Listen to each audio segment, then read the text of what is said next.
Cuando mi padre decía que las mujeres no servían para nada, me miraba a los ojos, como si quisiera borrarme del mundo. Yo tenía apenas 7 años cuando entendí que nacer niña en aquella casa era una condena que cargaría el resto de mi vida. Mi nombre es Josefa María Hernández, tengo 72 años. Y soy conocida en Guanajuato como Doña Chefa, la arquitecta. Quien me ve hoy, reconocida entre los mejores arquitectos del país, no imagina que esta misma mujer vivió un infierno en la tierra, un infierno construido con las manos de su propio padre, y sostenido por el silencio cómplice de una familia destrozada por el miedo. Si ya me estás escuchando con atención, escribe en los comentarios de este video: te estoy escuchando. Me alegra saber que todavía hay personas en este mundo que escuchan a los demás y no los ignoran con egoísmo. Y si esta historia está tocando tu corazón, dale me gusta a este video y suscríbete al canal Memorias de las Abuelas.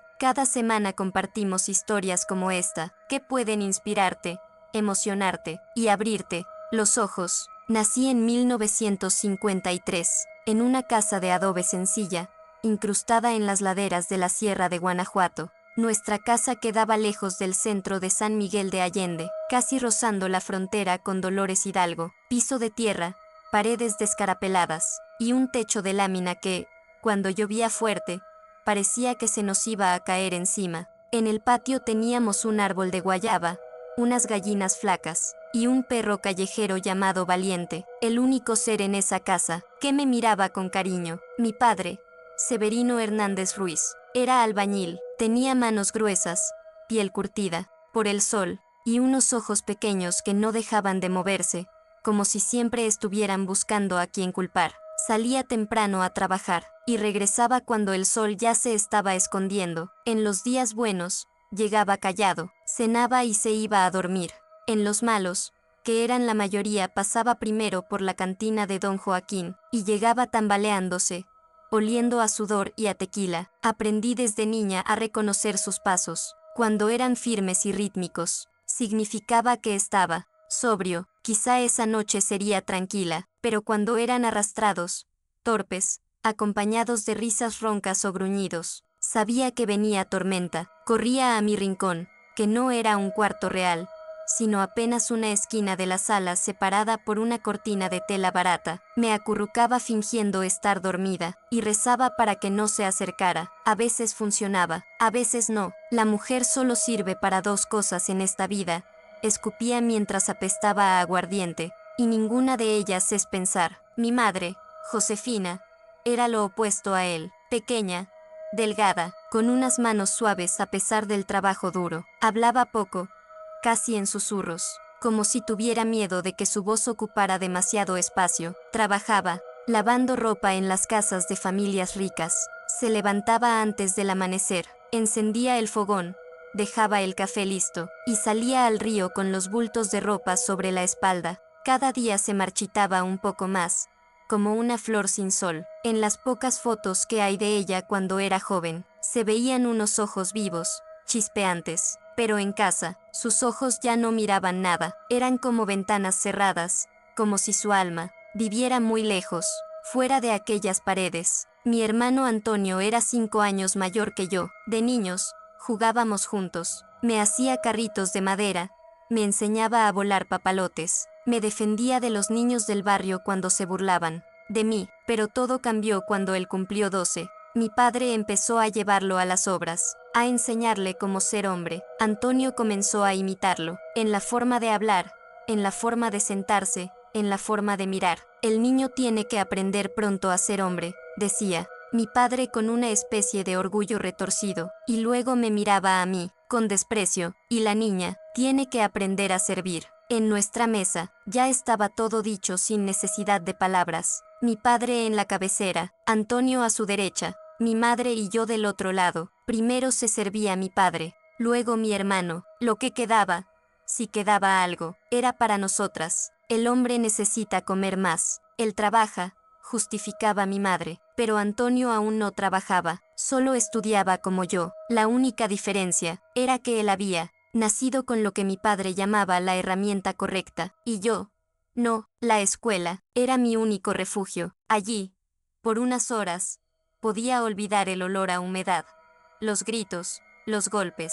Podía sentirme una niña de verdad. La maestra Carmen siempre me decía que tenía talento, que era inteligente, que iba a llegar lejos. Una vez le dijo a mi madre, esta niña tiene algo especial, y mi madre solo sonrió con tristeza, como quien sabe que hay puertas que ya nacieron cerradas. Yo llevaba esos elogios en el corazón, pero aprendí rápido a no compartirlos en casa. ¿De qué sirve que una mujer sepa leer? Gruñía mi padre, mejor que aprenda a cocinar bien, eso sí sirve. Los días de mercado eran los únicos en que salía de la rutina. Mi madre me llevaba con ella para ayudarle a cargar las compras. Me encantaba caminar entre los puestos, el color de las frutas, el olor de las especias, las voces mezcladas de la gente. Era como si por unas horas, el pueblo entero se olvidara de sus penas. Una vez, me detuve frente a un puesto de juguetes. Había una muñeca de trapo, hermosa, con trenzas negras, vestidito bordado y unas botas diminutas. Me quedé viéndola embobada. ¿Te gusta, mi niña?, preguntó el vendedor.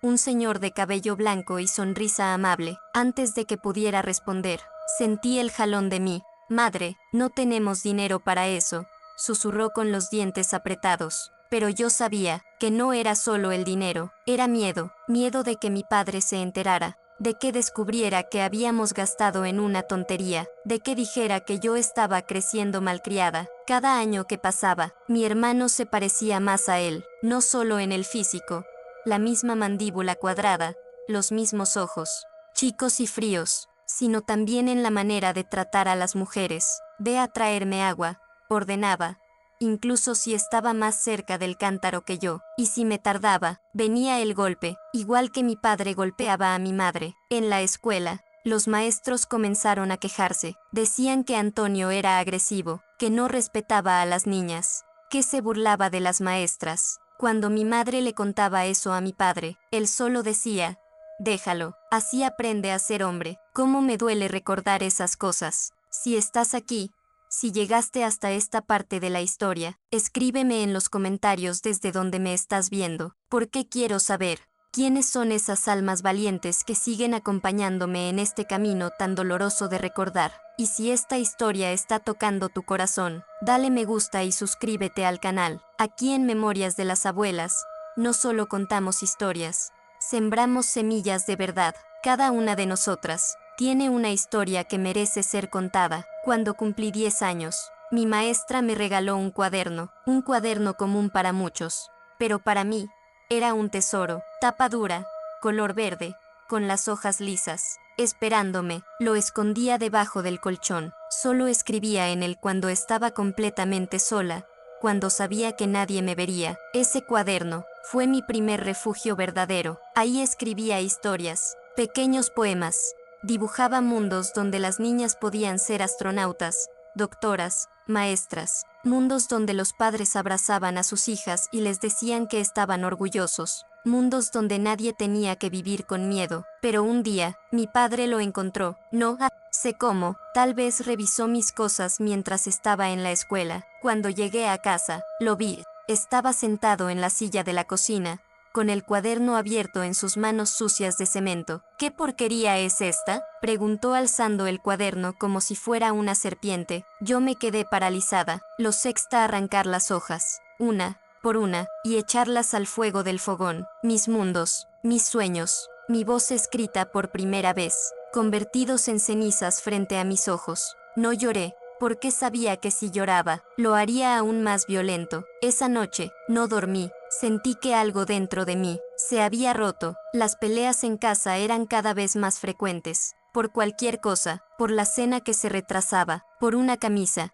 que no estaba bien planchada, por una mirada que él interpretaba como desafío. Las noches eran lo peor. Me acostaba esperando el momento exacto en que empezaban los gritos, los portazos, el llanto ahogado de mi madre. ¿Por qué no sé? ¿Va?, me preguntaba en silencio, tapándome los oídos con la almohada. Muchos años después, entendí lo que eran las cadenas invisibles, el miedo, la vergüenza, la dependencia, la idea errónea de que ese era su destino. A veces, doña Soledad, la vecina, aparecía al día siguiente con un plato de comida o con algún Remedio casero. Nunca hablaba de los moretones en el rostro de mi madre, ni de sus ojos hinchados. Era un acuerdo silencioso. Ella ofrecía ayuda, mi madre la recibía, sin decir palabra, y yo, en medio de todo, solo quería desaparecer. Lo peor no era cuando mi padre estaba furioso, lo peor era cuando estaba de buen humor, porque entonces fingía ser otra persona. Se sentaba a la mesa y contaba chistes. Traía pan dulce del mercado, prometía que iba a cambiar, hablaba de comprar una casa más grande, de llevarnos a ver el mar algún día, y mi madre lo miraba con esperanza, con esa esperanza rota que solo tienen las mujeres que han aprendido a sobrevivir. Yo, en cambio, ya no le creía nada. Sabía que esa calma era como el silencio antes de la tormenta, que cada sonrisa suya escondía una explosión futura, que cada caricia era el prólogo de un golpe. Los domingos íbamos a misa, todos arreglados. Mi padre, con su mejor camisa, mi madre, con el rostro maquillado para ocultar los moretones. Antonio, serio, mirando con soberbia a todos, y yo, con un vestido heredado, sintiéndome una impostora. Ahí, en la iglesia, mi padre se transformaba, saludaba a todos, se persignaba con devoción, daba limosna como si fuera un buen cristiano. ¡Qué familia tan bonita!, decían las vecinas. Si tan solo supieran. A los 11 años,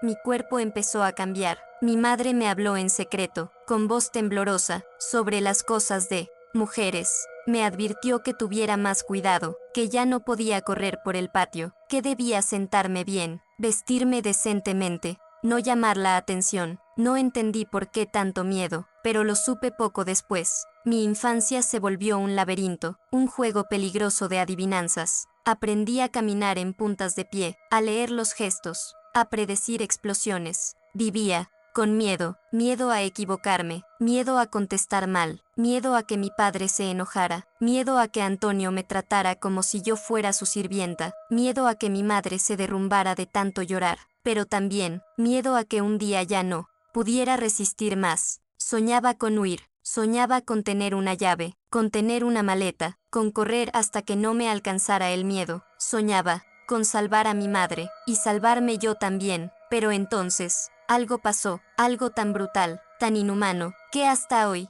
60 años después, sigo despertando a veces con el corazón agitado y el alma hecha pedazos. Fue un miércoles, 10 de marzo de 1965. Tenía 12 años. Me desperté con un dolor fuerte en el estómago, unas punzadas que sentía como cuchillos. Había comido mole el domingo anterior en casa de doña Soledad y desde entonces mi panza no dejaba de retorcerse. Hoy no voy a la escuela. Mamá, me siento muy mal, le dije cuando entró a mi rincón a despertarme. Ella puso su mano en mi frente. No tenía fiebre, sus ojos estaban llenos de preocupación, pero también de miedo. Miedo porque sabía lo que significaba faltar a clases. Con mi padre en casa. ¿Estás segura?, preguntó bajito. No puedo levantarme. Me duele mucho, mamá. Ella suspiró, resignada. Voy a dejarte un té de hierbabuena preparado. Tómalo cuando se enfríe. Yo tengo que irme al trabajo. La ropa sucia de las patronas no podía esperar. Y si ella no llegaba, otra mujer ocuparía su lugar. Eran las 6 de la mañana cuando salió, con ese paso rápido y cansado, como quien va a la guerra, no al río. Me quedé sola, acostada, con el estómago hecho nudos. Mi hermano Antonio también estaba en casa ese día. Él también se había quejado de dolor estomacal, probablemente por el mismo mole. Tenía 17 años y ya trabajaba con mi padre en algunas obras, pero esa semana estaban parados por falta de material. Escuché los pasos de mi padre a eso de las 8, pesados, lentos. Cada pisada suya me retumbaba en el pecho. Cerré los ojos, fingí dormir. Lo sentí detenerse frente a la cortina que separaba mi rincón. Permaneció allí un momento, demasiado largo, y luego siguió su camino a la cocina. El olor a café llenó la casa. Pasó un rato, escuché cómo arrastraba la silla y se sentaba. Seguro hojeaba el periódico viejo que alguien le regalaba, aunque apenas sabía leer. Entonces, su voz sonó áspera, como una piedra que raspa. Antonio, ven acá. Antonio fue. Lo escuché acercarse. ¿No ibas a trabajar conmigo hoy?, preguntó mi padre. Sí, papá, pero me duele mucho el estómago. Silencio. ¿Y tu hermana tampoco fue a la escuela? No, también amaneció mal. Más silencio. Luego, el chirrido de la silla, y pasos. Esta vez, venían hacia mí. Mi corazón empezó a latir como si quisiera huir de mi pecho. La cortina fue corrida con violencia. La luz me golpeó los ojos. Y allí estaba él, llenando la entrada de mi pequeño mundo, con esa mirada que ya no era solo la de un padre, era otra cosa, una mirada que me heló la sangre. Así que la princesita también tiene dolorcito de estómago, dijo con esa voz burlona, tan suave, que dolía más que un grito. Me senté con esfuerzo en la cama, sostenía la cobija hasta el cuello, como si ese pedazo de tela pudiera protegerme de él. Sí, papá, me duele mucho, respondí. Con voz quebrada, él dio un paso dentro de mi rincón. Me miró de arriba abajo. Había algo nuevo, algo turbio, en sus ojos, algo que no le había visto antes. ¿Y qué me hizo temblar por dentro? ¿Faltas a la escuela por un simple dolor? ¿Desde cuándo una hija mía es tan débil? No respondí. Cualquier palabra podía ser la equivocada, y yo ya sabía lo que pasaba cuando uno decía la palabra equivocada. Levántate, si vas a faltar a la escuela, al menos harás algo útil. Intenté levantarme, pero el dolor me doblaba. Apenas logré sentarme al borde de la cama. Mi padre perdió la paciencia. En un segundo, me arrancó la cobija y me jaló del brazo con tal fuerza que sentí que me desgarraba por dentro. «Papá, me duele mucho», grité, llorando. Entonces vino la bofetada, seca, precisa, ardió como fuego. Sentí el sabor metálico de la sangre en la boca. «Si vas a faltar a la escuela, vas a trabajar como una mula, así tal vez aprendas a no andar con mañas. Ya eres bastante inútil por ser mujer». Me arrastró por el pasillo. El piso de cemento raspaba mis pies descalzos. Me llevó hasta su cuarto, el cuarto que compartía con mi madre. Yo apenas podía mantenerme en pie. El dolor en el vientre era insoportable, pero peor era el otro dolor, ese que no tenía nombre aún, pero que ya se sentía como la antesala del infierno. «Antonio», gritó mi padre, «ven acá». Ahora, mi hermano apareció en la puerta. Tenía el rostro sudado y pálido. Claramente también estaba enfermo, pero eso, a mi padre no le importaba. «Vas a demostrar que ya eres un hombre de verdad», dijo, señalándome en la cama. «Le vas a dar una lección a tu hermana». Antonio lo miró, confundido. Sus ojos pasaban de él a mí, sin entender, o tal vez, sin querer entender. «¿Qué dice? ¿Papá?», preguntó, con voz temblorosa. «Ella es mi hermana». Fue la primera vez. Qué sexta miedo en los ojos de Antonio. Un miedo crudo, real. Ya no era el muchacho fanfarrón que imitaba a mi padre. Era un niño asustado. «Si no haces lo que te digo, te voy a dar una paliza que no vas a olvidar», escupió mi padre. «Y después, vas a ver lo que yo mismo voy a hacer con ella». Y entonces, lo que siguió, fue lo que rompió mi mundo en dos. Para siempre. Lo que pasó es algo que he intentado enterrar cada día durante casi 60 años. Pero no importa cuánto lo intente. Vuelve, siempre vuelve. Mi hermano, temblando, llorando, pidiéndome perdón con los ojos, fue forzado a hacer conmigo cosas que ningún hermano debería hacer jamás con su hermana. Mi padre, ese monstruo que se hacía llamar hombre, se quedó allí, viéndolo todo, dando órdenes, diciendo lo que Antonio debía hacer, como si fuera un maestro enseñando un oficio. Pero no era un oficio, era una tortura, una perversión, era el infierno, desatado. Recuerdo cómo mi mente se apagó, era como si flotara fuera de mi cuerpo, como si eso no me estuviera pasando a mí, como si esa niña desnuda, expuesta, humillada, no fuera yo. Cerré los ojos, dejé de sentir, mi cuerpo dolía, sí, pero lo que más dolía era la traición de mi padre. La traición de mi hermano, ese hermano que un día me enseñó a volar papalotes, ahora era parte de mi destrucción. Cuando todo terminó, Antonio salió corriendo del cuarto, vomitando, llorando, escapando. Yo me quedé inmóvil, con él, alma hecha cenizas. No podía hablar, no podía moverme. Mi padre aún se acomodaba el pantalón, satisfecho, como si hubiera logrado algo, y justo antes de irse, dijo algo que me perseguiría para siempre. «Ahora sí aprendiste cuál es tu lugar». Me dejó allí, sola, llena de sangre, y de algo peor que la sangre, la vergüenza. No sé cuánto tiempo pasó, quizá minutos, quizá horas, pero cuando por fin logré arrastrarme al baño, me metí bajo la regadera helada, froté mi piel con tanta fuerza, que me dejé marcas. Pero no importaba, quería borrarme por completo, quería que el agua me llevara, todo, pero no lo hizo, y aún hoy, hay días en que siento su olor, su voz, su risa, aún hoy, hay noches en que me despierto gritando, volviendo a ese cuarto, volviendo a ese día. Ese fue el día en que dejé de ser niña, y comencé a ser sobreviviente. Volví a mi rincón, me envolví en la cobija delgada, y me quedé allí, temblando, no de frío, sino de shock. No podía llorar, no tenía lágrimas. Era como si mi cuerpo supiera que llorar no servía de nada. Nadie iba a venir a salvarme. Las horas pasaban lentas,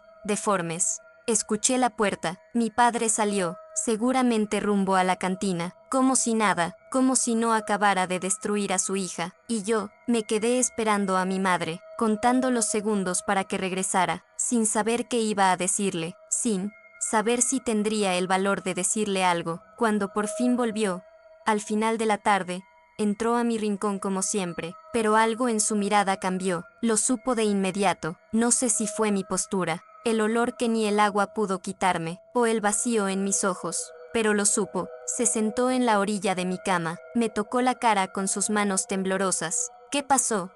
Mi hija, no respondí, no podía. Sentía que si decía una sola palabra, me rompería entera. Pero entonces, oímos la puerta. Mi padre había vuelto. La niña faltó a la escuela, gritó desde el pasillo. Tenía mañas de dolor de panza. Le di una lección. No la quiero ver mimada.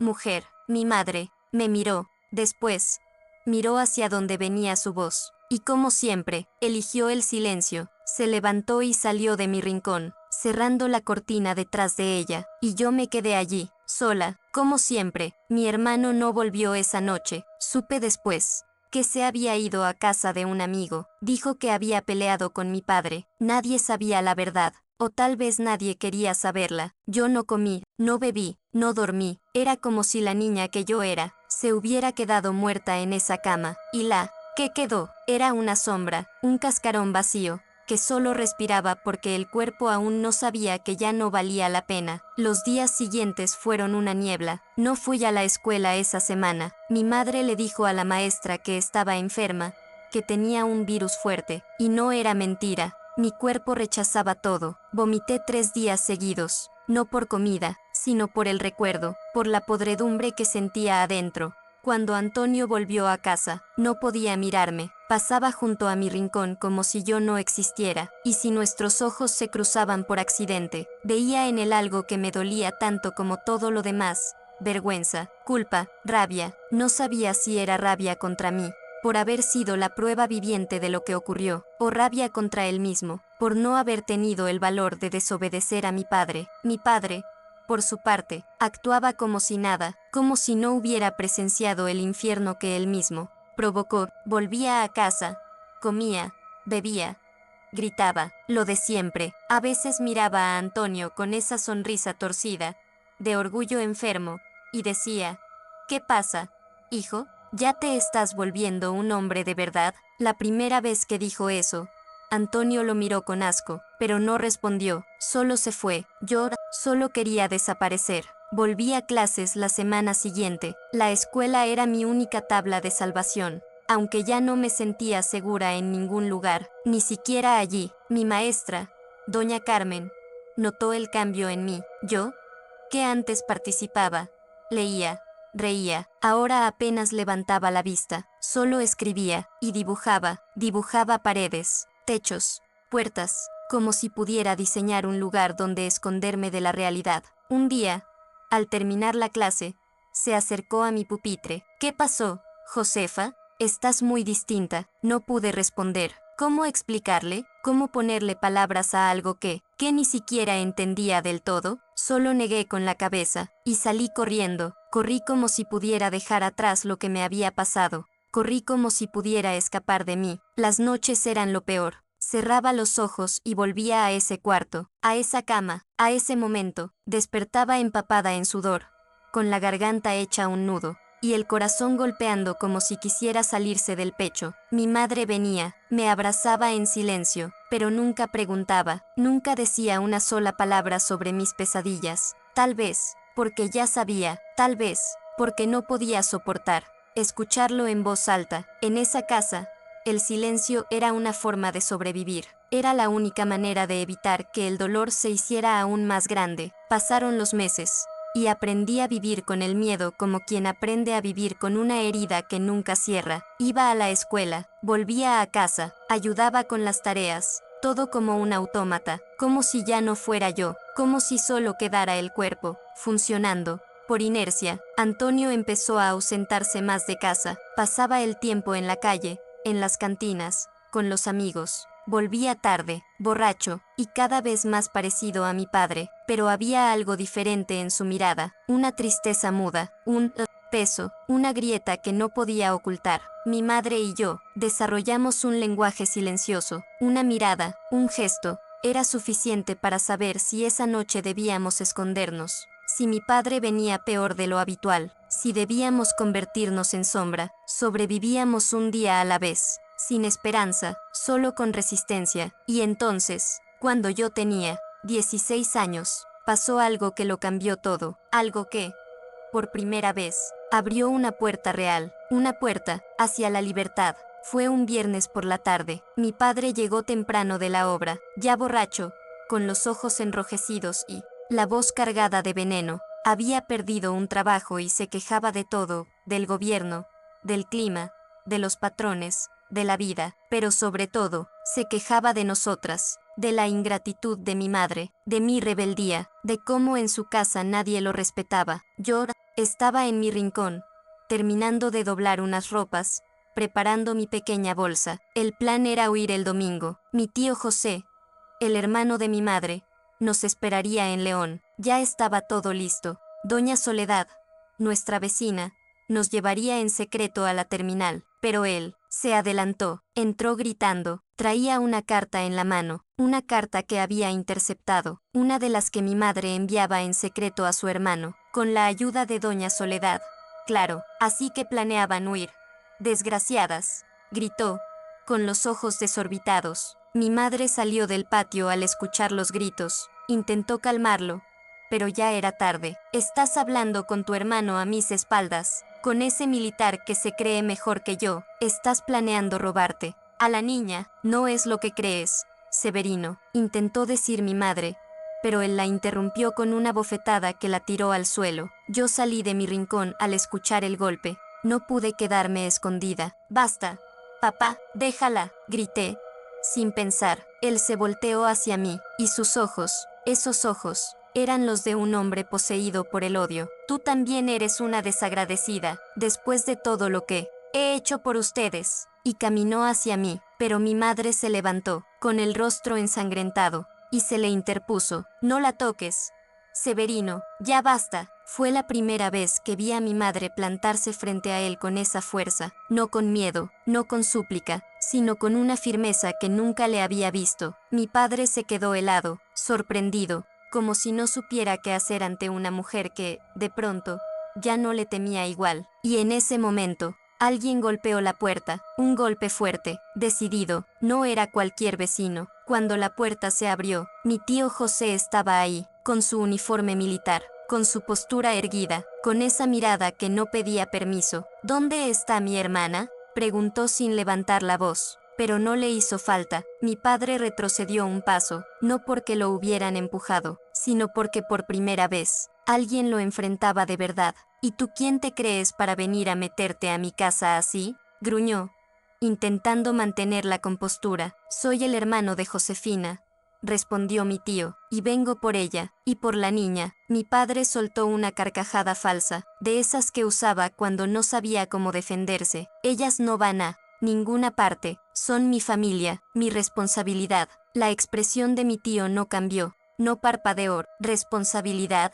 ¿Eso es lo que llamas esto? ¿Golpear a tu esposa? ¿Convertir a tu hija en lo que la convertiste? Mi corazón dio un salto. ¿Cómo sabía? ¿Mi madre se lo había contado? ¿O simplemente lo intuía? No, sé de qué estás hablando, dijo mi padre, pero su voz ya no tenía fuerza, ya no era la del hombre que gritaba y ordenaba, era la de alguien acorralado, expuesto. Lo sé todo, Severino, dijo mi tío, dando un paso más. Y si no los dejas salir, te vas a arrepentir el resto de tu miserable vida. Mi madre apareció con 2 bolsas pequeñas. Ya las teníamos listas. Sabíamos que el día llegaría, solo no esperábamos que fuera ese viernes. Mi padre quiso avanzar, quiso gritar algo, pero mi tío lo detuvo con un puñetazo seco, uno solo, y lo tumbó al suelo, sangrando, derrotado. Esto es por cada golpe que le diste a mi hermana, dijo. Se inclinó, y le murmuró algo que no pude escuchar.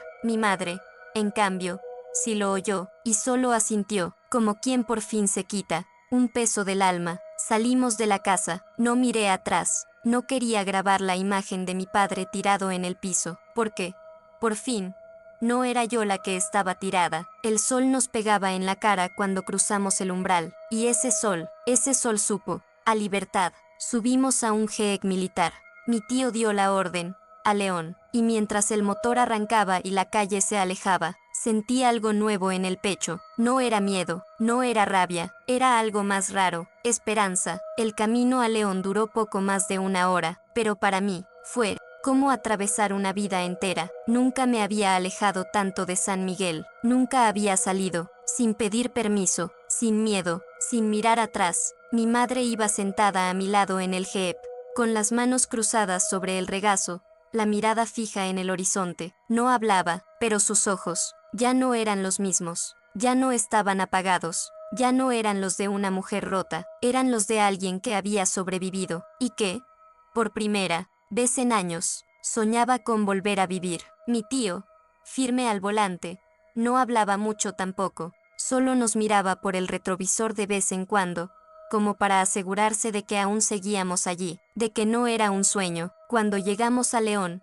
el sol ya se estaba ocultando, las luces de la ciudad se encendían una a una, y yo miraba, por la ventana, como si estuviera entrando en otro planeta. Todo era diferente, las calles, las casas, la gente, todo era más grande, más vivo, más libre. La casa de mi tío estaba en una colonia sencilla pero tranquila, con árboles en las banquetas, con vecinos que saludaban, con un patio trasero lleno de macetas. No es mucho, dijo él, abriendo la puerta, pero aquí estarán seguras. Yo crucé la entrada como quien pisa tierra firme después de años. En mar abierto, era la primera vez en mi vida que dormí en una habitación con puerta, con cama propia, con techo firme, con el alma respirando sin miedo. Esa noche no dormí mucho, no por pesadillas, sino porque, por primera vez en años, me sentía a salvo, y eso era tan nuevo, tan desconocido, que hasta me daba miedo que no fuera real,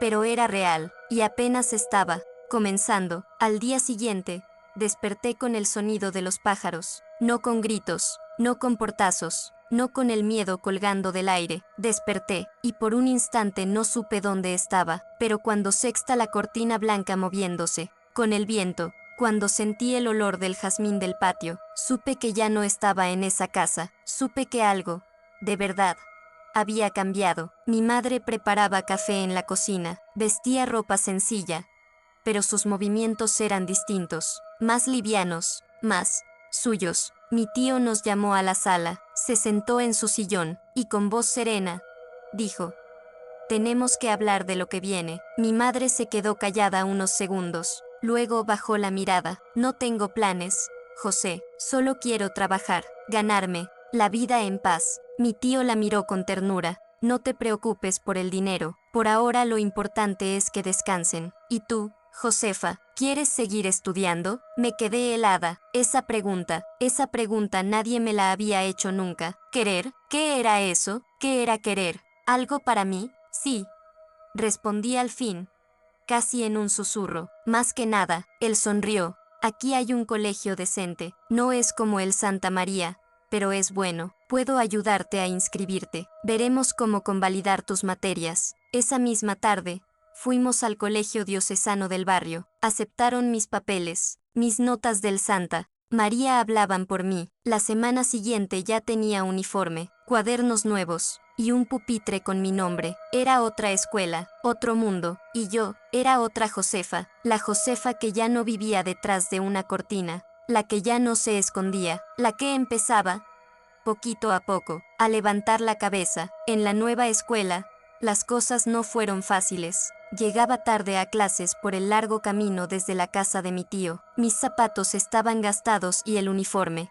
me quedaba grande. Las otras niñas, hijas de familias acomodadas, me miraban con curiosidad y a veces con desdén, pero poco a poco, gracias a mis esfuerzos y a la paciencia de algunos maestros, empecé a destacar. La lectura, las matemáticas, la historia, eran mi refugio, el único lugar donde podía ser simplemente Josefa, sin miedo ni vergüenza. Aprendí a confiar en mí misma, a creer que podía cambiar mi destino. En casa, mi madre comenzó a florecer. Con la ayuda de mi tío, empezó a vender dulces y pasteles. Descubrí que tenía un talento increíble para la cocina, un don que había guardado escondido por años.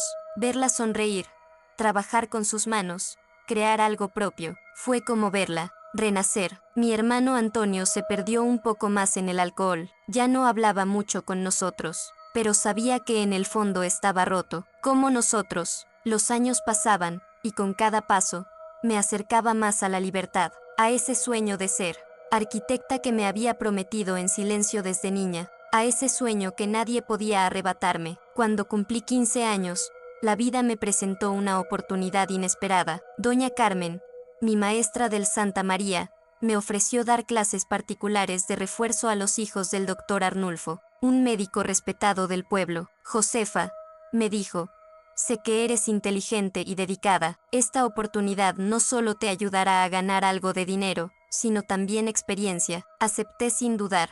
5 pesos por clase era más de lo que ganaba en toda una semana limpiando casas. Las clases me llevaron a una nueva realidad. La casa del doctor era como un palacio a mis ojos. Pisos de madera, estanterías llenas de libros, un baño con agua corriente. Todo era tan diferente de mi vida. Los niños, Eduarda y Ricardo, me miraban con recelo al principio, pero pronto gané su confianza. La esposa del doctor, doña Cecilia, me trató con respeto y amabilidad, algo que nunca había experimentado fuera de mi maestra. 3 meses después, doña Cecilia me llamó para ofrecerme una beca en el Colegio Santa María, uno de los mejores de la región. La propuesta era una puerta abierta hacia un futuro que nunca había imaginado. Acepté la beca sin pensarlo 2 veces, aunque sabía que convencer a mi padre sería la parte más difícil. Le expliqué que el colegio tenía un autobús escolar y que no le costaría nada, que seguiría ayudando en casa y que mis responsabilidades no cambiarían. Él me miró con esos ojos pequeños y penetrantes que parecían querer atravesarme. ¿Y qué vas a hacer con tanto estudio?, gruñó. Una mujer formada solo sirve para dar órdenes y volverse pretenciosa. Ningún hombre va a querer casarse contigo. Me mordí la lengua para no responder. Es una oportunidad, papá, dije en voz baja, mirando al suelo. Después de un silencio tenso, dijo, haz lo que quieras, pero no vengas llorando conmigo cuando no funcione. No era un permiso entusiasta, pero era suficiente. Al día siguiente, corrí a casa del doctor Arnulfo para aceptar formalmente la beca. En marzo de 1968, comencé mis estudios en el Colegio Santa María. Fue el comienzo de una nueva etapa, llena de retos y esperanzas. La escuela era todo lo que imaginé y más. Salones amplios, biblioteca con miles de libros, laboratorios, cancha deportiva. Al principio me sentí fuera de lugar. Mi uniforme era de segunda mano, mis zapatos gastados. Las otras niñas me miraban con curiosidad o desdén, pero mi esfuerzo llamó la atención de maestros y compañeros. Mis redacciones y proyectos siempre estaban entre los mejores. Comencé a hacer amigos y a soñar con un futuro diferente. Sin embargo, equilibrar esos dos mundos no era fácil. De día, estudiante modelo. De noche, hija invisible de un padre violento. La casa seguía siendo un infierno. Mi padre bebía, peleaba y descargaba su ira en mi madre. Yo llegaba a casa, abrazaba a mi madre y disfrutábamos algunas horas de paz. Una de mis profesoras, doña Margarita, me motivó a pensar en la universidad. ¿Has pensado en presentar el examen de admisión?, La idea parecía un sueño lejano, pero la semilla ya estaba plantada. No sé si pueda, profesora, respondí con inseguridad. Y aunque pasara, ¿cómo pagaría? Doña Margarita sonrió con confianza. Existen universidades públicas gratuitas, como la UNAM. Con tus calificaciones, tienes buenas posibilidades. Y hay programas de apoyo para estudiantes con recursos limitados. La idea de mudarme a Ciudad de México, una ciudad enorme y desconocida, me asustaba. ¿Cómo viviría sola? ¿Dónde alojarme? ¿Cómo costear mis estudios? Pero algo dentro de mí despertó. A finales de 1969, cuando terminaba el primer año de preparatoria, recibí una noticia devastadora. Antonio, mi hermano, había muerto. El ejército me envió un telegrama, había contraído malaria en Chiapas. Y no resistió. Mi corazón se quebró en 1000 pedazos. Mi madre lloró días enteros. Mi padre reaccionó con indiferencia y desprecio. Fue un golpe que solidificó mi determinación de escapar de aquella vida para siempre. Después de la muerte de Antonio, la vida en casa cambió, aunque no para mejor. Mi padre fingió tristeza, pero en sus ojos había algo frío, distante. Para él, Antonio había sido débil y eso lo justificaba todo. Pero para mí, era una advertencia. No podía terminar como él. Me aferré aún más a mis estudios. Pasaba más tiempo en la biblioteca.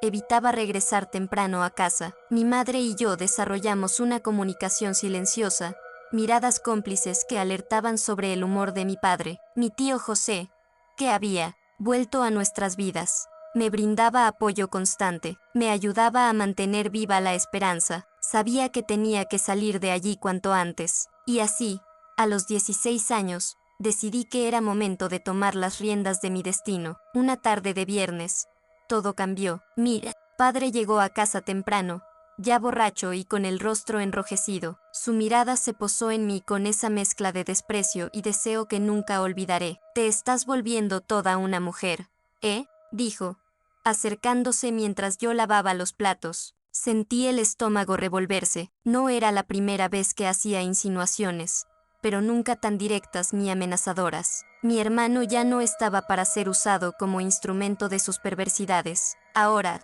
yo estaba sola. Papá, necesito terminar mis estudios, dije, tratando de mantener la voz firme. Me sujetó los brazos con fuerza, dejando marcas. ¿Estudiar? ¿Para qué? ¿Para entregarte a los doctores? En ese momento, mi madre intervino con un pretexto. Gracias a su valentía, pude esconderme en la casa de Doña Soledad esa noche, pero sabía que no podía esperar más. Era hora de huir. Preparé una bolsa con lo esencial, unas pocas prendas, documentos y el dinero que había ahorrado con esfuerzo. El plan era simple pero arriesgado. El domingo, cuando mi padre estuviera en la cantina viendo el partido de fútbol, tomaría el autobús hacia León. Doña Soledad se ofreció a llevarme a la terminal para que no levantara sospechas. Mi madre se quedaría, enfrentando la furia de mi padre, pero ya había acordado con mi tío que la recogería la semana siguiente. Cada vez que escuchaba los pasos de mi padre, mi corazón se aceleraba, pero él estaba demasiado ocupado con su propia miseria para notar nuestros movimientos. Sin embargo, el destino tenía otros planes. El sábado por la tarde, mi padre volvió a casa mucho antes de lo esperado, ya borracho y furioso. Nos sorprendió y cambió todo. Entró gritando y furioso, con los ojos inyectados en sangre. Había descubierto nuestras cartas secretas, esas que mi madre enviaba a su hermano con la ayuda de Doña Soledad. Así que planean huir, rugió. No se van a ir a ningún lado. Mi madre intentó calmarlo, pero él la golpeó con brutalidad. Yo salí de mi rincón, incapaz de quedarme escondida mientras veía a mi madre caer al suelo. «Basta, papá», grité, avanzando hacia él. Él se volvió hacia mí con una furia inhumana. «Tú también eres una desagradecida, después de todo lo que he hecho por ustedes». Pero justo antes de que pudiera acercarse, alguien golpeó la puerta con fuerza. Era mi tío José, el hermano de mi madre, vestido con su uniforme militar. «¿Dónde están mi hermana y mi sobrina?», preguntó con voz firme y decidida. Mi padre intentó mantener la autoridad, pero su voz traicionó su miedo. Mi tío avanzó con paso firme, con una mirada que parecía capaz de atravesar el alma. «Ellas vienen conmigo ahora», ordenó. «Mira, Madre apareció con las bolsas que habíamos preparado, su rostro marcado por los golpes recientes, pero con una determinación nueva. Mi padre intentó reaccionar, pero recibió un puñetazo seco de mi tío que lo derribó al suelo. Esto es por cada herida que le causaste a mi hermana, dijo con voz fría y firme. Mi padre intentó levantarse, pero estaba derrotado. Sin mirar atrás, salimos de esa casa. ¿Qué había sido nuestra prisión? El sol de la tarde nos golpeó el rostro cuando cruzamos el umbral. En ese momento supe que la libertad finalmente estaba a nuestro alcance. El viaje a León duró casi una hora, pero se sintió como un renacimiento. Nunca había estado tan lejos de San Miguel. Miraba por la ventana, viendo desaparecer la casa que me había aprisionado por 16 años. Mi tío conducía con cuidado, atento a cada movimiento. Mi madre, sentada a mi lado, parecía tranquila, aunque sus ojos reflejaban la incertidumbre del futuro. Cuando llegamos, la casa de mi tío era sencilla pero segura. Tenía un pequeño jardín, un árbol de jazmín y un patio trasero donde cultivaba hortalizas. Me asignaron un cuarto con puerta y cama propia, un lujo que jamás había tenido. Por primera vez sentí que podía respirar sin miedo. Aquella noche no dormí bien, pero no por pesadillas, era por la sensación de estar a salvo.